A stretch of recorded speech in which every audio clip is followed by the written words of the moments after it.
I feel the need for speed. Tower, this is Ghost Rider requesting flyby. Negative Ghost Rider, pattern is full. Son, your ego's cashing checks your body can't cash. I just don't know. He's flying by the seat of his pants. Yeah, you guessed it. We are going to review a Top Gun Maverick today.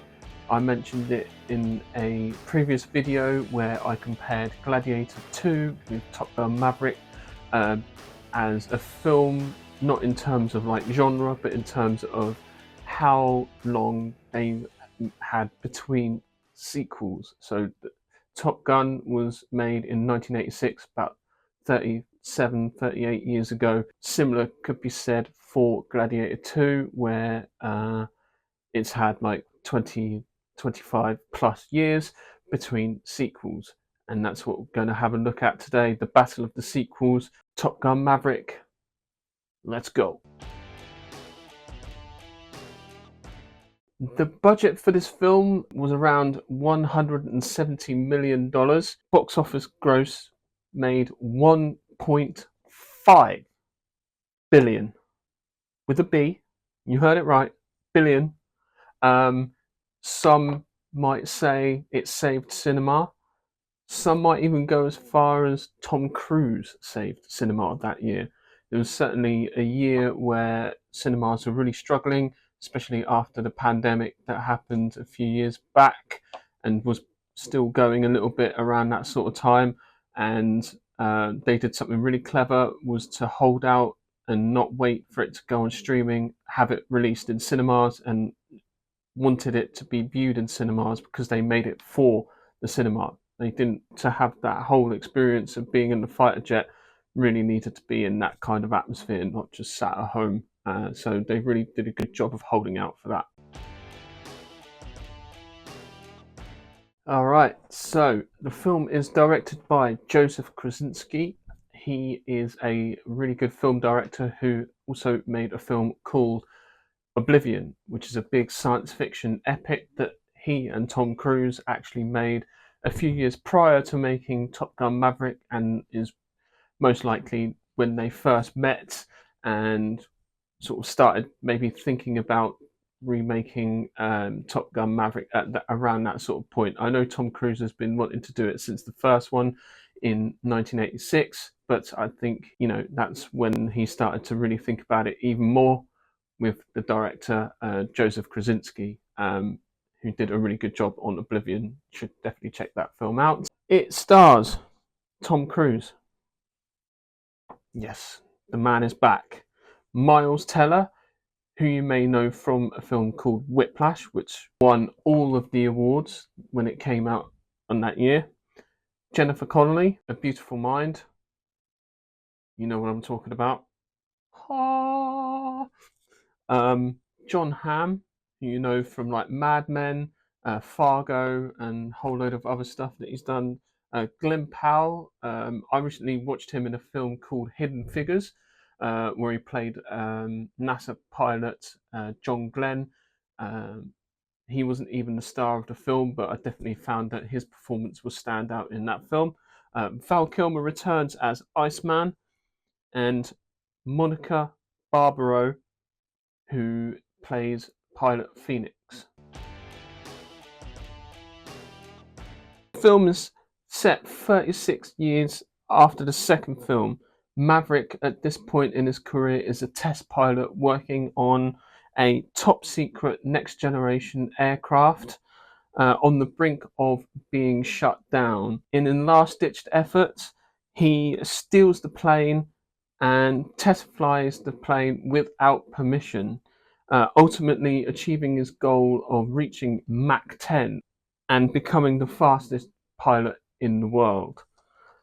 This brings the attention of Rear Admiral Chester Kane, which is Ed Harris's character, who also stars in the film, disciplines Maverick for his little stunt, but not for the saving grace of Iceman, who you find out throughout the film that actually Iceman has been a constant friend and advocate of Maverick throughout the whole film, all through the years, and has helped him at different stages in his career and bailed him out on a few occasions as well. But he helps him on this point, sends him back to Top Gun Fighter Town.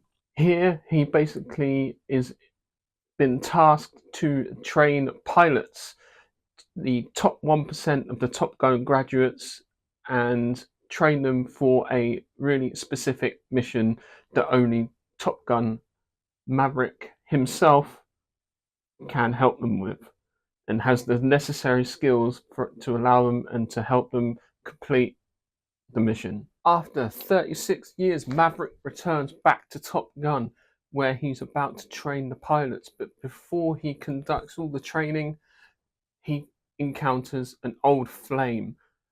Penny Benjamin is somebody who you may recognize from a story that Meg Ryan's character from the original Top Gun referred to as the Admiral's daughter. And this story basically is Maverick's story and how he got in trouble for dating and taking Penny Benjamin on a military aircraft, an F-14, just on a random joyride, and basically getting him in serious trouble. When he returns to Fighter Town, when he returns back to Top Gun, he encounters her running the local bar, who reignites that relationship once again. There is still that passion there. There is still that connection, which is great, which helps and brings that continuity back, keeping that link from the first movie. In this group of Top Gun graduates, the 1% of pilots is somebody called Bradley Bradshaw, codename Rooster, who looks really eerily familiar to somebody we may know or not know if you have or haven't seen the first film. But spoiler alert, if you don't want to hear it, close your ears. There's a past between Rooster and Maverick, and you soon find out who Rooster is. Who's his son? Don't tell anyone. Maverick trains the pilots and completes the mission and saves the day. Yeah! Woo!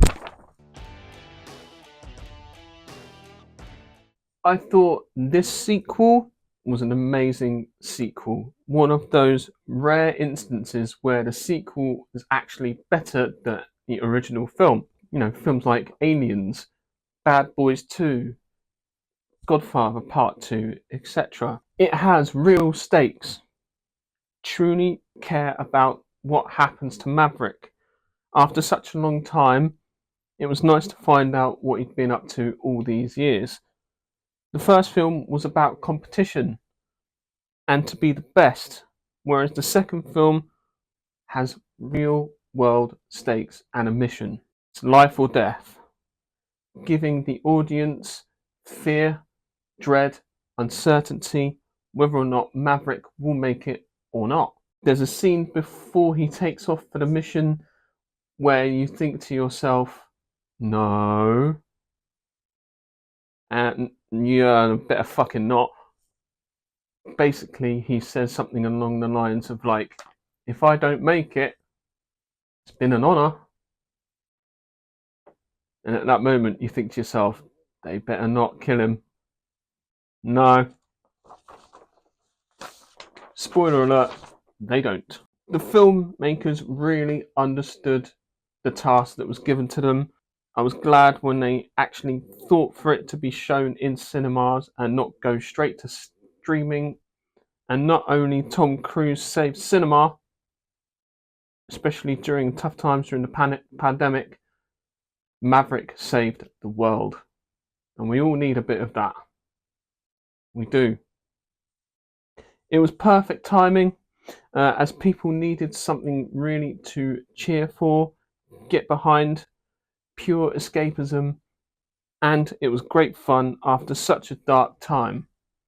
People actually wanted this movie and cared about this movie and asking about this movie for decades.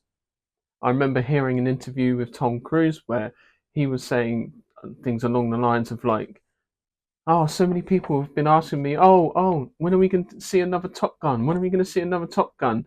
And he really wanted to make sure that the story was perfect. And it went through multiple different iterations and different scripts and drafts, and they finally got the perfect script, the perfect story, and the perfect guy to bring this to fruition. Joseph Krasinski, hero. This can't be said for Gladiator 2. So, from what I understand, all the actors that were involved in the film went through pilot training, various stages of pilot training, starting with little Cessnas going up to full jets. They had the permission, apparently, from what I gather, from the military to take them up in those training jets and go through all the licenses. They did all the flying stunts, majoritively for real, and had to develop specialized cameras that allowed them to view and record the scenes from inside the cockpit, which is really clever and had never been done before. And so, what they had to do was create the technology for it so that they can actually mount these cameras on the dashboards, so that it wouldn't interfere with the pilot flying the plane, but also wouldn't obstruct like the view or anything like that. So it was really sort of well done on that part. There's a video I've seen on YouTube where Tom Cruise is actually doing a briefing of how he wants the scene to go about using model planes, and Tom Cruise, being a pilot himself, kind of knows his stuff, working in conjunction with these naval aviators. And so I found that element of realism and accurate flying to be really, really critical for the film. And I think that's what he fought for as well, which is really good to see. And, you know, doing all the effects practically, which is rare because the easy thing to do would be to just do it in CGI. But he went the extra mile and decided to go full practical effects. So yeah, well done on the people that did the training, the stunts. Yeah, really good. As always, please like and subscribe to my channel. I'm going to be posting videos on a Tuesday, Thursday, and a Saturday, and I shall see you in the next video. Peace.